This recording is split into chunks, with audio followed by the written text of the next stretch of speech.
Titanic Titanic বিশ্বৰ সৰ্ববৃহৎ সাগৰীয় জাহাজ। টাইটানিকৰ ঘটনা সম্পৰ্কে আপোনালোকৰ কিবা না কিবা ধাৰণা আছে, কিন্তু টাইটানিক ডুবি যোৱাৰ আঁৰত যিবোৰ ৰহস্য লুকাই আছে তাৰ গোটেইখিনি হয়তো আমি নাজানো। আহক তেনেহলে জানি লওঁ টাইটানিক ডুবি যোৱাৰ আঁৰত থকা কিছুমান ৰহস্য। টাইটানিকৰ নাম গ্ৰীক দেৱতা টাইটানৰ নামেৰে নামকৰণ কৰা হৈছিল। টাইটানিকৰ পুৰা নাম আছিল RMS টাইটানিক, অৰ্থাৎ সম্পূৰ্ণ নাম আছিল ৰয়েল মেল ষ্টিমাৰ টাইটানিক। হলেণ্ডৰ হোৱাইট ষ্টাৰ লাইন নামৰ কোম্পানীয়ে এই জাহাজখন নিৰ্মাণ কৰি উলিয়াইছিল। টাইটানিক জাহাজখন নিৰ্মাণ কৰাৰ কাম আৰম্ভ হয় 1907 চনত। 5 বছৰ একেৰাহে কাম কৰাৰ পিছত নিৰ্মাণ কাম শেষ হয় 1912 চনত। টাইটানিক নিৰ্মাণ কৰাৰ বাবে 3000 জন শ্ৰমিকৰ প্ৰায় 26 মাহ সময় লাগিছিল। 60,000 টন ওজন আৰু 275 মিটাৰ দৈৰ্ঘ্য বিশিষ্ট জাহাজখন নিৰ্মাণ কৰাত সেই সময়ত খৰচ হৈছিল প্ৰায় $75 লাখ। জাহাজখন প্ৰায় 3খন ফুটবল খেলপথাৰৰ সমান ডাঙৰ আছিল।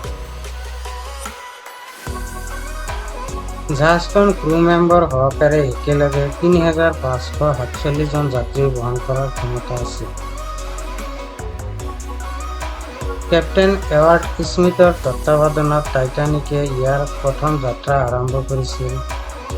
ইয়াৰ যাত্ৰীসকলৰ মাজত বহুতো বিশ্বৰ কেইগৰাকীমান প্ৰতিপত্তিশীল লোকো আছিল। ইয়াৰ উপৰিও গ্ৰেট ব্ৰিটেইন আৰু আয়াৰলেণ্ডৰ প্ৰৱাসী লোক আৰু উত্তৰ আমেৰিকাত নতুন জীৱন বিচাৰি যোৱা ইউৰোপৰ লোকসকলে এই যাত্ৰাৰ সংগী আছিল। টাইটানিক এখন আৰাম আৰু বিলাসেৰে পৰিপূৰ্ণ জাহাজ আছিল। ইয়াৰ ভিতৰতে ব্যায়ামগাৰ, বিলাসী ৰেষ্টুৰেণ্ট, গ্ৰন্থাগাৰ আৰু ছুইমিং পুলৰ উপলব্ধ আছিল। জাহাজ পৰিচালনা তথা যাত্ৰীসকলে ব্যৱহাৰ কৰিবৰ বাবে ইয়াত শক্তিশালী অনাতাঁৰ টেলিগ্ৰাফৰ সুবিধা আছিল। যদিও টাইটানিকত বহুতো আগশাৰীৰ সুবিধা যেনে পানী প্ৰতিৰোধ কৰিব কথা আৰু দূৰৰ পৰা নিয়ন্ত্ৰণ কৰিব পৰা পানী প্ৰতিৰোধ দুৱাৰ আছিল, তথাপিও ইয়াৰ যাত্ৰীৰ উপযোগীকৈ লাইফবোটৰ সংখ্যা যথেষ্ট নাছিল। সমুদ্ৰ যাত্ৰাৰ পুৰণি নিৰাপত্তাৰ নিয়মাৱলীৰ বাবে ই লগতনে 1178 জন যাত্ৰীৰ বাবে লাইফবোটৰ কঢ়িয়াই নিছিল। লাইফবোটৰ সংখ্যা সেই যাত্ৰাৰ মুঠ যাত্ৰীৰ সংখ্যাৰ আধা তথা মুঠ যাত্ৰী আৰু জাহাজৰ কৰ্মী কঢ়িয়াব পৰা ক্ষমতাৰ মাত্ৰ 1/3হে আছিল। 1912 চনৰ 10 এপ্ৰিল তাৰিখে টাইটানিকে সাউথ এম্পটন চহৰ এৰিছিল। ই নিউয়ৰ্কৰ ফালে পশ্চিমলৈ গতি কৰাৰ আগতে ফ্ৰান্সৰ চেৰবাক আৰু আয়াৰলেণ্ডৰ কুইন্সটাউনৰ লগত যোগাযোগ কৰিছিল।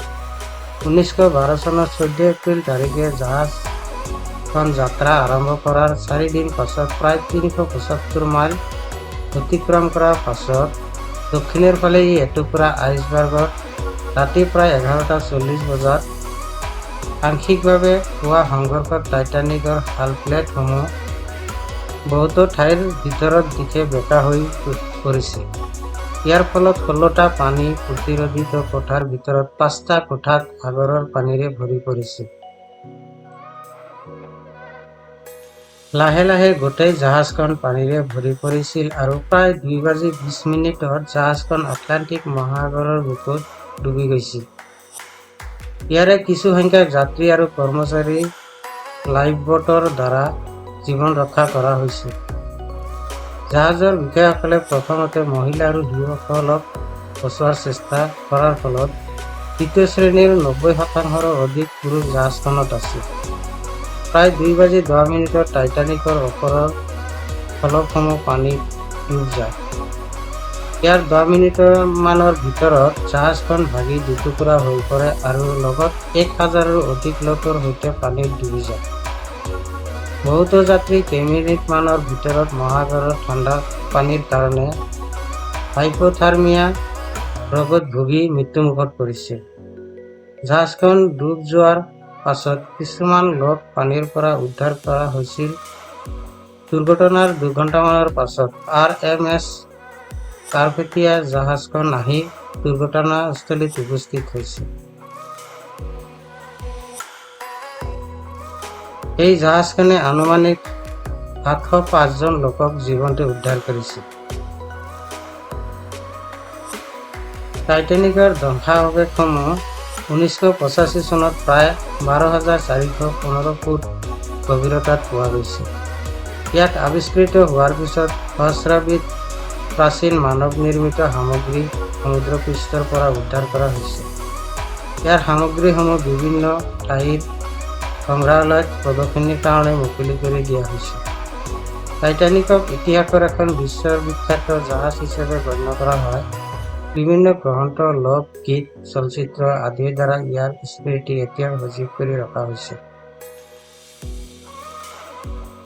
প্ৰাথমিকভাৱে আইচবাৰ্গৰ লগত সংঘৰ্ষ হোৱাৰ ফলত এই দুৰ্ঘটনা হোৱা বুলি ভবা হয়, কিন্তু আইচবাৰ্গৰ লগত সংঘৰ্ষৰ ফলত এই দুৰ্ঘটনা স্বাভাৱিক নাছিল বুলি বহুতে ভাবে।